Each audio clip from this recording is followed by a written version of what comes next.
स्वागत है आपका। आप देख रहे हैं सी न्यूज। इस वक्त बड़ी खबर मिल रही है अंकिता मर्डर केस से जुड़ी हुई। इस सिलसिले में एक बड़ी कार्रवाई की गई है।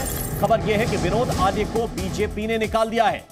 विनोद आर्य और अंकित आर्य को बीजेपी से बाहर कर दिया गया है। आरोपी पुलकित के पिता और भाई ये दोनों बीजेपी में थे और दोनों को अब बीजेपी से बाहर निकाल दिया गया है। ये देखिए, चिट्ठी भी इस वक्त आपके सामने है। खबर यह है कि अंकिता मर्डर केस में बड़ी कार्रवाई हुई है। बीजेपी ने विनोद आर्य और अंकित आर्य को पार्टी से निकाल दिया है। आरोपी पुलकित के पिता हैं विनोद आर्य और भाई का नाम है अंकित आर्य।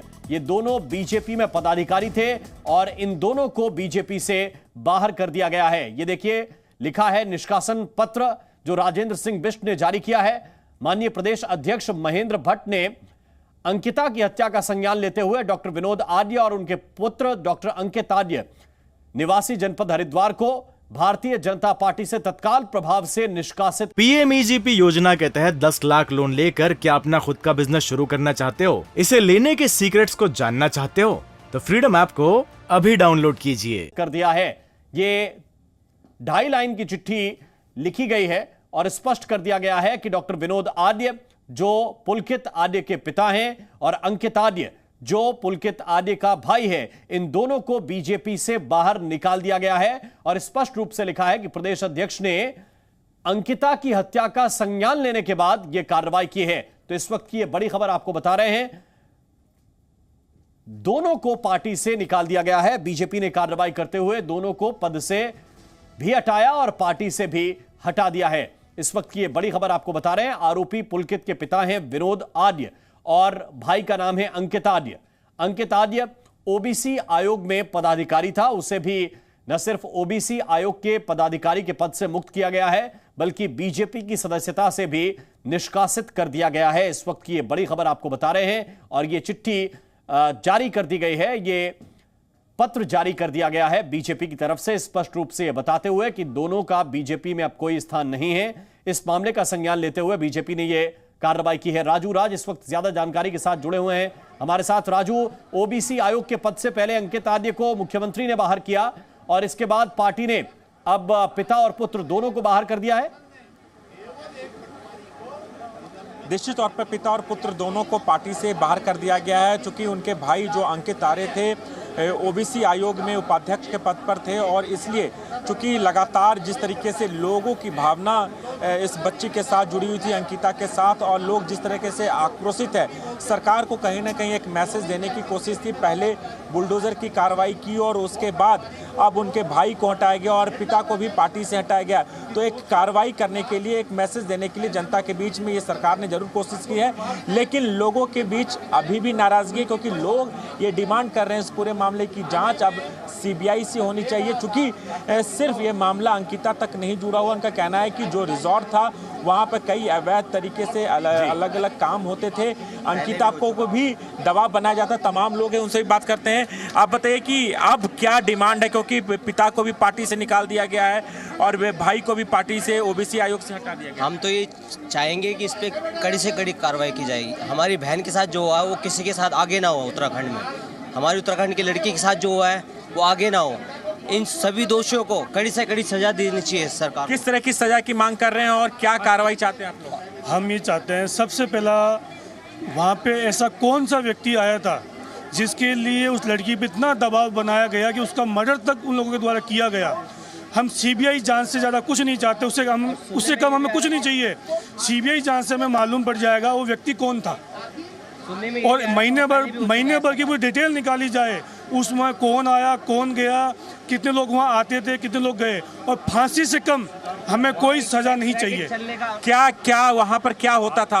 आरोपी ने एसएसपी को स्वीकार किया है, जो हमारे एसएसपी साहब हैं उनको स्वीकार किया गया है कि यहाँ पर पहले से ही उसको पिछले 6-7 महीनों से उसको सेक्स के लिए दबाव बनाया जाता था कि आप हमारे जितने भी रिजॉर्ट में कस्टमर आए आप उनको खुश करिए। अब खुश करने का मतलब क्या होता है, अब वो आप भी समझ सकते हैं और सामने वाले लोग भी समझ सकते हैं। तो इसलिए लड़की वह चीज़ न कर रही थी और लड़की ने ये कहा कि मैं ये सब चीज़ें आपकी बातें बाहर जाके लीक करूँगी और दोस्तों को बताऊँगी। व्हाट्सएप चैट भी सामने आया, लड़की अपने दोस्त से इस बात का जिक्र की कि वो वहाँ पर परेशान था। खुद पुलकित आर्य जो इस केस का मुख्य आरोपी है वो भी लड़की को परेशान किया था, गलत हरकत करने की कोशिश की। बिल्कुल पुलकित आर्य ने बिल्कुल कोशिश की थी। पुलकित आर्य ने कई बार उसको बोला है और मुझे लगता है कि जिस हिसाब से बातें निकल के आ रही हैं, कहीं ना कहीं पुलकित आर्य ने पूरा शोषण किया है उस लड़की के साथ में, और उसके दोस्त ने पूरा वायरल जो उनका जो चैट है उसको वायरल किया और पूरा पब्लिक में चल रहा है, वो सोशल मीडिया पर आप लोग देख सकते हैं, वो हर जगह है। बिल्कुल देखिए, लोगों के बीच नाराजगी है, लोगों के सहारे, या आप बताइए कि ये कहा जाता है कि जो आरोपी है वो स्वाभाविक रूप से सजा पाएगा और उस पर कानून और एसआईटी अपना काम करेगी,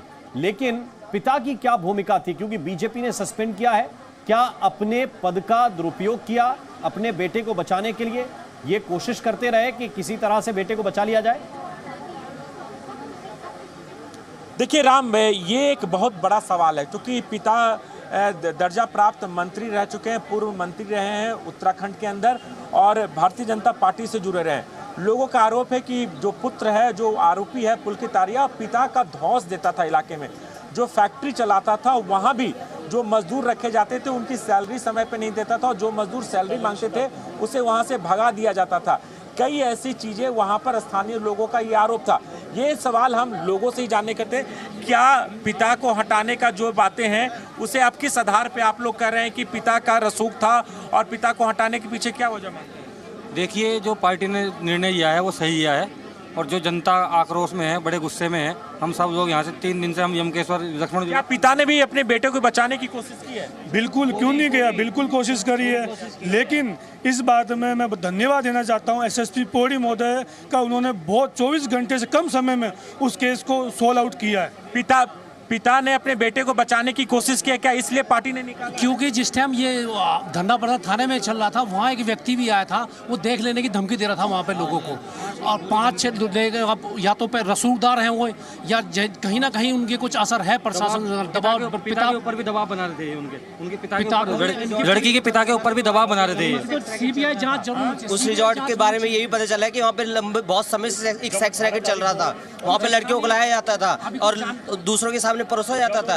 ये कब तक चलेगा? कुछ जानकारी अवैध संबंध बनाते। 18 तारीख को जब ये मामला बाहर आया, जब उजागर हुआ, जब आरोपित के पिता जब थाने में गए, तो आप सबको मालूम है स्पेशल ट्रीटमेंट किया गया पुलिस प्रशासन से छोटे स्तर पे।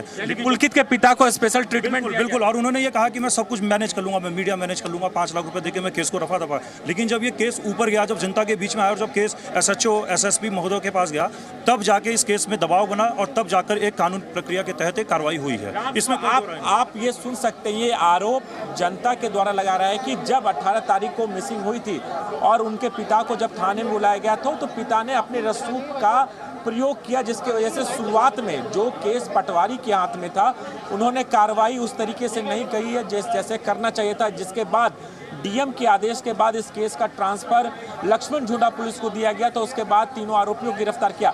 तो कहीं ना कहीं हो सकता है ये एक वजह, जो संदेश सरकार तक पहुंचना था कि पिता अपने रसूख का प्रयोग किया और इस वजह से पिता को पार्टी से हटाया गया और भाई को, जो अल्पसंख्यक ओबीसी में उपाध्यक्ष पे पद थे, उन्हें इस पार्टी हटाया गया। तो कहीं ना कहीं सरकार इस पूरे मामले में चारों तरफ से घिर गई थी।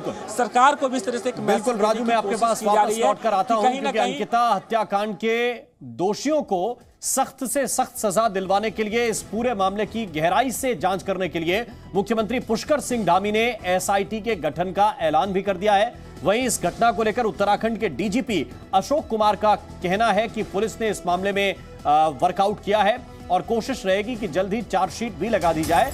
राज्य के पुलिस महानिदेशक से खास बातचीत की है हमारे संवाददाता ने।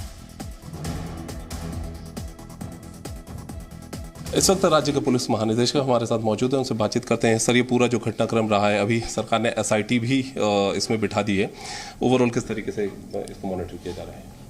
देखिए, विवेचना शुरू से बहुत ही गंभीरता से की गई है। बहुत दुखद घटना है, बहुत गंभीर घटना है, और जब से हमारे संज्ञान में आया तब से हमने बहुत जल्द इस केस को पुलिस ने वर्कआउट किया है। 3 आरोपी, मुख्य आरोपी पुलकित को इंक्लूड करते हुए 3 आरोपी गिरफ्तार कर लिए गए, उनको जेल भेज दिया गया। उन्होंने उनके बताए अनुसार कि उन्होंने जो है इसको नदी में धक्का दिया है। तो हमने जो गंगा जी की नहर है, चीला वाली नहर, उसमें इसकी बॉडी कल से तलाशी एसडीआरएफ से, तो आज सुबह वो बॉडी भी रिकवर हो गई है।